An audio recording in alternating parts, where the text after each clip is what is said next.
know the why human trafficking work is needed, to fight for the freedom of modern-day slaves. But love, passion, commitment isn't all you need to be an effective and successful anti-trafficking advocate. Learn the how. I'm Dr. Celia Williamson, Director of the Human Trafficking and Social Justice Institute at the University of Toledo. Welcome to the Emancipation Nation podcast, where I'll provide you with the latest and best methods, policy, and practice discussed by experienced experts in the field so that you can cut through the noise, save time, and be about the work of saving lives. Okay, welcome to the Emancipation Nation podcast. Today we have Kristen DiAngelo, and she is a human rights activist and has been so for many years. She is the executive director of the Sex Worker Outreach Project Sacramento. She's been a survivor of human trafficking. She's been a consensual sex worker. She understands both sides from an academic perspective, but also from an experiential and authentic perspective. So I'm so excited. I know she travels around the country and around the world. So I'm excited that she's taken the time out to talk to us today. So thank you, Kristen, and welcome. Oh, thank you. I'm glad to be here. You are doing some very interesting research with UC Davis in California on criminalization of people in the sex trade. So can you explain what you're doing and why that research is so important? We have entered into agreement with University California, Davis, and we're also working in conjunction with SANE, Safer Alternatives, through networking and education. So it's the three of our organizations. We're spearheading this. We're working on them to investigate the effects on basically the most marginalized of street worker populations or sex worker populations. We're starting with street work. We may expand it into other populations. We're investigating the effects of criminalization on that population, on how it's working. Does it really help the people who are on the streets? Does it hinder the people who are on the streets? Like, what are the actual effects of the laws we have in place? So often we put laws in place and we never stop to go, is this working? Like, does this actually harm or help? And so we've entered into agreement with these other two organizations, and we are doing an IRB certified study on those actual effects. Everything from psychological to housing to exiting. Like, what happens when you have 15 arrests and you try to get out? What happens when you've had 25 encounters with police officers and you are no longer believe that they're there to protect you because you're so scared of them? Like, how does that affect our communities? How does it affect people who are actually being trafficked when this is the dynamic we've set up? So that's the research we're beginning to do. We need empirical data versus that narrative where everybody's talking about it to actually evaluate what those effects are. You also worked on passing a law. I know you talked about House Bill 233 before we started recording. And tell me what that law is and what some of the problems were with the way the law was structured. Okay, so it's actually Senate Bill, SB 233, but it had to go through the House to be enacted in January. Okay, there are two components, and they're sort of different, but they're all together. They all have to do with harm reduction in the sex worker community. And that's for people who are trafficked, people who are engaged in survival, and people who are consensual, so it's across the board. So as to date in the state of California, it doesn't go into effect until January. If you are a victim of a violent crime, and that could be trafficking, you can be the trafficking victim. If you are a victim of rape while you're in the sex trade, if you're a victim of extortion, somebody's saying, if you don't do this, I'm gonna do this, or you have to pay me this much, or there's all these different crimes that occur to people who have no voice, who can't stand up for themselves or speak out. And so if you're a victim and you go to report, you have to admit to engaging in prostitution to tell the truth. And what we see very often is that person is arrested ahead of the fact. And then if they believe your story, they might drop the charges later. Or maybe you're not arrested, but you get scared and think you can't continue reporting, or there's something going on, such as somebody's blackmailing you. If you do report, this will happen to you. And if you stop, then the police will arrest you. And so we see that all the time. There are other states that have it, and this is how it was in California, that you'll be arrested first and they'll drop the charges later. Well, that never goes off your record. That arrest always shows. So what happens is most people chose not to report. Why would you help society when it's going to harm yourself further? You've already been harmed many times. Yes. And so what this bill does is it gives sex workers a voice. In the state of California, starting on January 1st, any person in the sex trade who chooses to report a violent offense, and we've covered a whole bunch of them. It's almost every violent offense we could think of.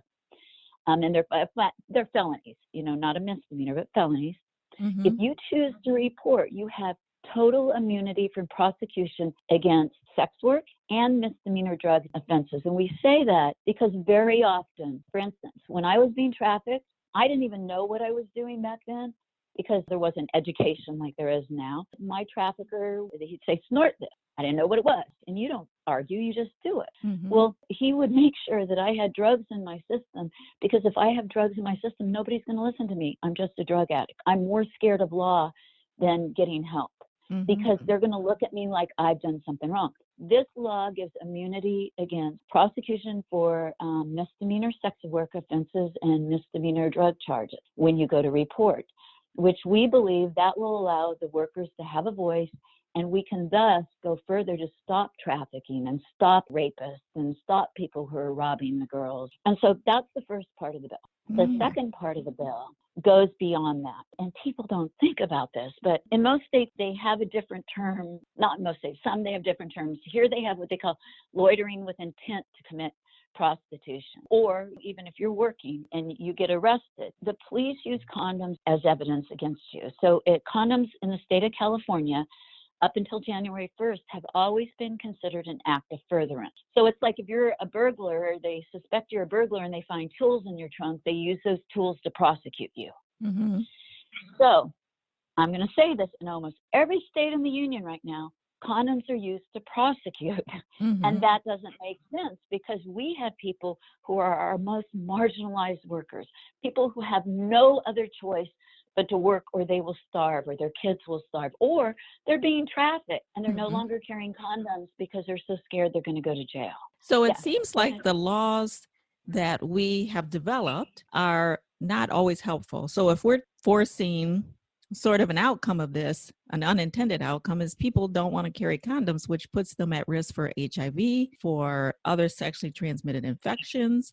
When they go to report, because the laws are strong, they don't want to report because they're going to end up getting arrested and being convicted. And even if they are let go, then those charges stay on their record, and they're not able to then go on and restart their lives if they ever want to, or get jobs, those types of things, because of their record. And so you're fighting against those laws that actually serve to further oppress and make women's lives even more dangerous, correct? Absolutely. One of the things I find is very often, and I understand, like, there are people on all sides of this issue, and there are all kinds of opinions. And many times our opinions come from our own life experiences or what's been presented. I speak and I lecture a lot, and I'll find myself saying to a group of, let's say, physicians at a hospital or educators, and I will often say, like, how many of you would watch your child starve to death if you had the ability to stop it?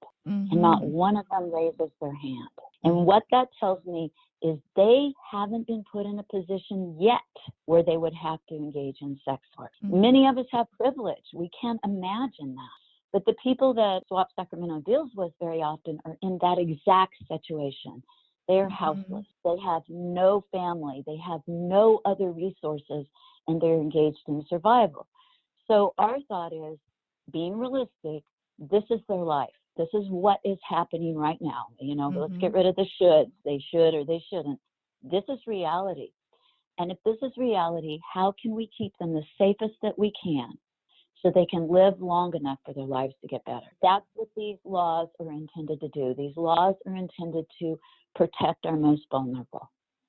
Yes. And so you also, I know, worked on the mayor's anti-trafficking task force. There was a website that was taken down where women would post their business. These are women who are working online, and over 10,000 workers posted each day. Why has that become a problem? The takedown of the websites have become a huge, huge problem and issue for sex workers across the United States and trafficking victims and those engaged in survival. People tend to find a causational. They think that if a website's there, it caused the problem. Websites are not causational. They are a tool that sex workers use. And anytime you take a marginalized population and you begin removing their tools, they're going to have to drop down to their next best option to survive. So if we're looking at the most marginalized of the populations who are posting on these websites, and you take away the websites, what happens is they drop down to street-based sex work. And what we find is the violence is exponential in street-based sex work because every decision is a split-based decision, and there is no time to think, is this safe? Should I be doing that? On top of that, are people who are trafficking victims? There's no way to track them anymore. So, for instance, in the state of California, the very first one, Seston Fosta, was the federal law that passed, and it passed in order to take down Backpage, but they actually took down Backpage before it went through. It caused the fall of just almost every website in the United States, and I could go into that. That's a long explanation of what that law is. But when they began with SF Red Book. That was the federal government's first attempt at, let's see how this works. And it was a posting site in the state of California. And I'm going to tell you a story of one of the girls that we still work with. She's doing very well now. But that wasn't her experience based on the takedown of the website. She was being trafficked. She was working on the internet. And at that point, she had had no violent, attack. She had had no arrest. She was being exploited. But all that other stuff was held at bay. The website fell down. She was in the car with her trafficker on her way to San Jose, California, when that website fell. She went to log on, and you had that big, the Federal Bureau of Investigation, that big sign saying they'd seized the website. Her trafficker was driving. And did he care? Not really, because the thing that people don't understand is traffickers don't care where they get their money. They just want their money. To the worker, that makes a big, big difference. How they have to work, the working conditions. So what happened is that was the first night she was put on the street corner, where many times violence happens later. That night, she was held hostage. She was rubbed at gunpoint. She was raped. First day on the street. And when she went back to her trafficker to tell him about it, he beat her because the guy had taken the money she'd made that day. When people talk about, let's take down these sites to help people, I'm thinking that's one story. I'm thinking, I understand that you may not be in this situation like that. You may not live this life. But if we engage with people who have real life experiences, we can see that that site was just an advertising vehicle. The person who was trafficking her was the person who was responsible. But by taking down that resource, she lost the resource, and that resource almost cost her life. Wow. And not only that, we had other people we were following who we knew were being exploited. We lost every one of them overnight. They were all gone. And there is no way for us to find them. There's no way for the police to find them either. One of your group's mantra is nothing about us without us. It's critical that your voice and those voices be at the table to remind people who are trying to do the good thing, to remind us that we need the authenticity, the people that have been through it, to be at the table, because it's those type of nuances that we don't think about that actually cause harm. And one of the things that we should be about is do no harm in the very beginning. So the work that you do, the voice that you have, the places that you do presentations, it can be considered controversial. How do you stay on track with your message? How do you maintain the motivation and the inspiration to keep fighting for other women who don't have a voice? How do you do that? For me, it's easy because we provide direct services. Many of the times we find the voices are on the side of law enforcement, so they're dealing more with the criminalization of the perpetrators versus the victims themselves or the people engaged in the sex trade. And it's easy to stay on track when you hear these stories daily. You see it happen over and over and over, and you think this isn't okay. And what makes it even not okay is I tell people I'm old. I've been around a long time. When I was a victim, I would have thought that things had gotten better. But the fact I am dealing with people right now who are telling me the same stories as I dealt with as a kid means we have relooped the same thing over and over. We have repeated the same mistakes. We have not opened our eyes, and we have not changed what we're doing. I do this because I can't not do it. I wish I could say I can stop, but I really can't, because, this speaks to my life. It's almost like I'm trying to right the things that happened to me that I see that were so wrong, and then I see it repeat over and over and over. It doesn't make sense to me. It doesn't make sense that we as a society can't stop and put ourselves in the shoes of our most marginalized and go, yeah, maybe this isn't working. Maybe 15 arrests for prostitution and a trafficking victim wasn't the way to go.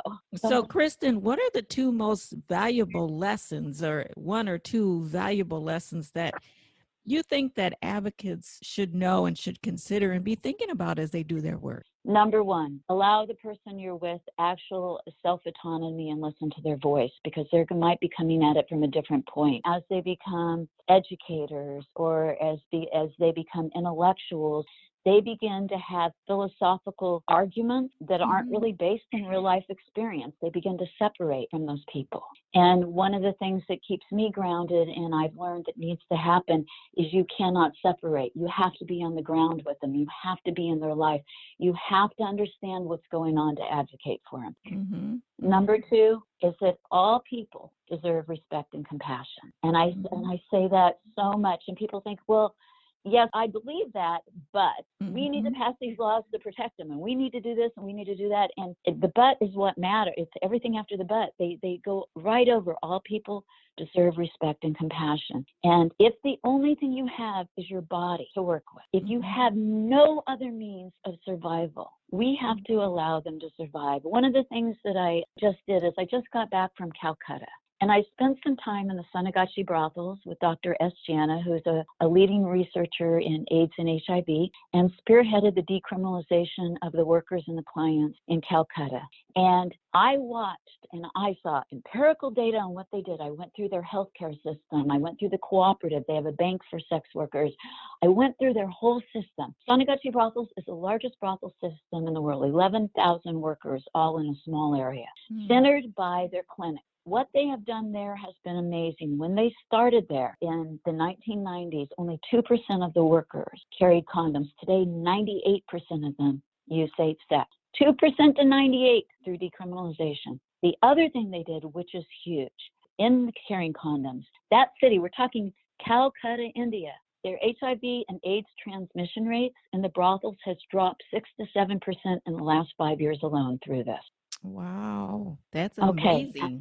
Yes. On top of that, they have a self-regulatory board made of community members and sex worker members. There are 10 people. They rotate that board, I think, every year or 2 years, who make decisions and figure out how to do things. And they have ways of validating if somebody's a consensual worker or not. They ask them 37 questions. That they think somebody's underage, they do a blood test and a bone test to determine their age, because many people there don't have ID and never had a birth certificate, and they can't tell what age they are. And if they identify that person's consensual, they can work. If they identify they aren't consensual, then they have these different mechanisms to get them help, to get them back to their home, to get them into programs. In the last 5 years, this is an organization in one city. They have gotten over 1,200 workers out of the brothel system in 5 years. Wow. Now, that is without police intervention, which tells me if we're allowed to make decisions about our own body and our own lives, we will self-regulate, because we don't want to see our people being harmed. Yeah, so that is powerful. I was amazed. I got to see their clinics. The whole brothel system is centered by clinics. Everybody who works there has a home health care worker that visits them weekly to make sure they're okay. Anybody new there immediately gets assigned to workers so that they can make sure that they're consensual and everything is safe. They have transitional programs, from dancing programs to other things for people who want to get out. I looked at it and I thought, okay, what are we doing wrong here? Yes. Like, how can they have those numbers? And here we are throwing millions and millions of dollars away, and the people we're trying to protect are still being harmed. That's comparing the criminalized model we have here with the decriminalized efforts that they have there in that city. Correct. Yes. So what's one of the things that you love about what you do, and what are the things that you really dislike and stress you out about what you do? Because I could imagine some advocates wanting to follow in your footsteps, learn more. So what is it that's great, and what is it that's awful about what you do? What's great is that I am surrounded by people who I get to see their lives begin to evolve and change for the better. I actually get to see the fruits of my labor as somebody who's very marginalized, has no choice, is starving, is being exploited, or maybe not being exploited but doesn't want to be there. I get to see them change their life, enter into school, get into a drug treatment or an alcohol treatment program and actually succeed. I get to see them smile and laugh again. I get to see them get their kids back. I've seen that. Like, we work with them with their children if they've lost their children in this. That to me is worth everything. That tells me there's hope, and it may be one person at a time, but that tells me there's hope. That's my favorite part.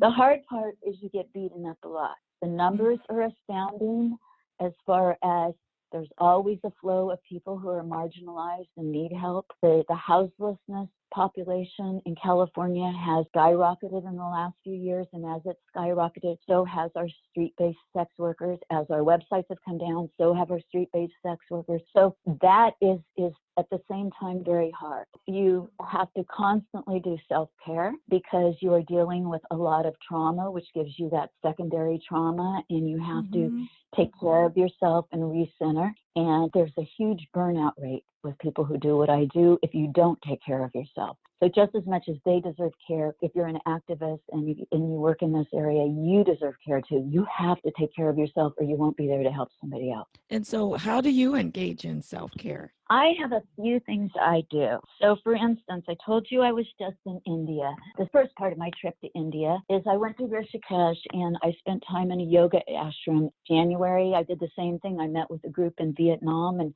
was studying what they've done. They decriminalized in Vietnam too. And then afterwards, I went to Cambodia and went to a yoga ashram, Angkor Wat, actually on the ancient burial grounds there, the ruins. It was beautiful there. So I get centered, I meditate, I take care of myself, I travel. I have a chihuahua that people kid me as my security blanket, but I realize, I have PTSD too. I was a trafficking victim for a long time.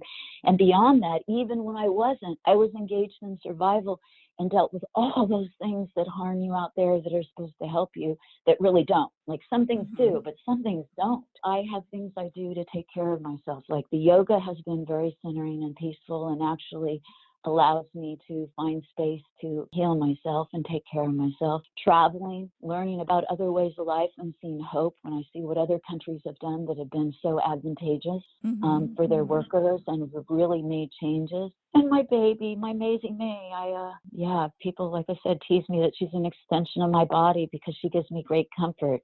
Oh, no, I totally understand. I have a little dog that is 5 pounds and he actually has cancer, and we've spent so many thousands of dollars on this dog to get chemo that people would be like, are you serious?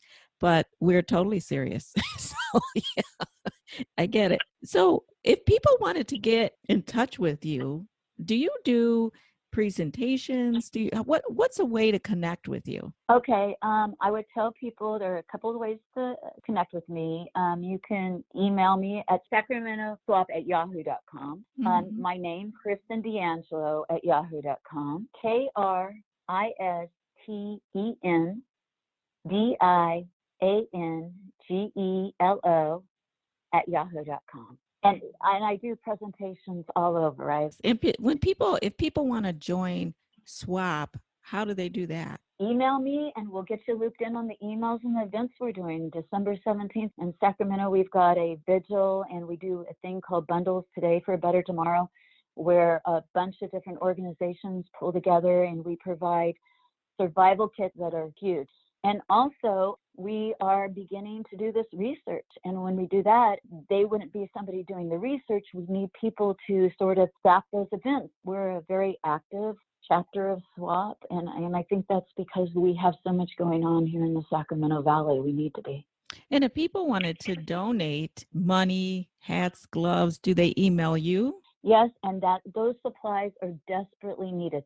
When we see the climate change, that doesn't mean their wardrobe changed. Many times they only have what they're wearing. Mm-hmm. What we're finding is we're finding a large number of sex workers are now houseless and living in our fields. We have large encampments. And what happens is every time the police sweep the fields and raid the fields, they lose every single thing they own. So it's not unusual for us to see somebody in a rainstorm standing there in a short dress, a pair of flip-flops, and have no other possessions on them and own nothing else. This is a really key time of year, which is why we pull together so strong and try to deliver resources so that our marginalized can stay warm, can survive.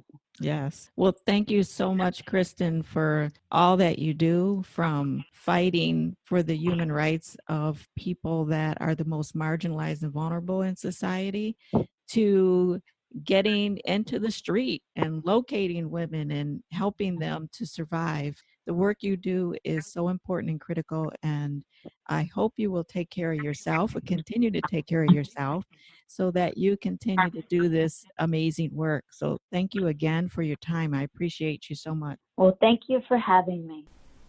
Kristen DiAngelo is a woman on a mission. She's been a victim of sex trafficking and survivor.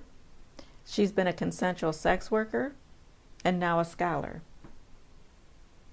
She fought with others to help pass this law in California so that women who are involved in the sex trade, whether it's street-based, the most vulnerable, or not, can come up to the police, tell them about a violent felony, and not be afraid to be arrested for misdemeanor prostitution or loitering.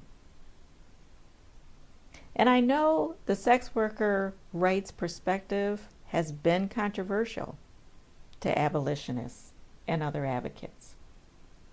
We don't want to hear what they have to say. We don't want to respect what they have to say. We don't want to honor their voice.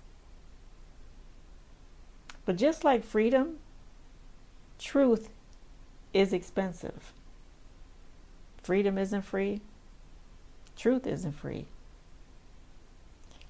It is emotionally and psychologically taxing because you have to learn other perspectives that are different from your own. And once you learn that perspective, you might disagree, but we have to be tolerant enough to hear that perspective. And even some of us will move from intolerance to tolerance to appreciation that that voice is there in the room. Unfortunately, sex work, sex trafficking is a complicated issue. And some of us have made it a caricature of what it actually is. And so as we go deeper as advocates, let's invite that voice, let's encourage that voice, because we don't want to shut down that voice, shut off that voice, because then we're practicing the very oppression that we claim to fight against. And let's not make them have to work so hard for us to welcome them to the table to hear the voice. I'm not afraid of hearing scary things. I'm not afraid of disagreeing with what I'm fully informed about. But I have to be fully informed. And then if I don't disagree, the scariest thing will happen, that I have to actually open my mind to incorporate this new knowledge. But let's not make them fight so hard for us to listen. Audre Lorde said, Black and third world people are expected to educate white people as to their humanity. Women are expected to educate men. Lesbians and gay men are expected to educate the heterosexual world. The oppressors maintain their position and evade their responsibility for learning from populations that have been oppressed. Let's not be in the practice of that as we try to be the best advocates that we can be, the best anti-trafficking advocates that we can be. If you like this episode of Emancipation Nation, Please subscribe, and I'll send you the weekly podcast. Until then, the fight continues.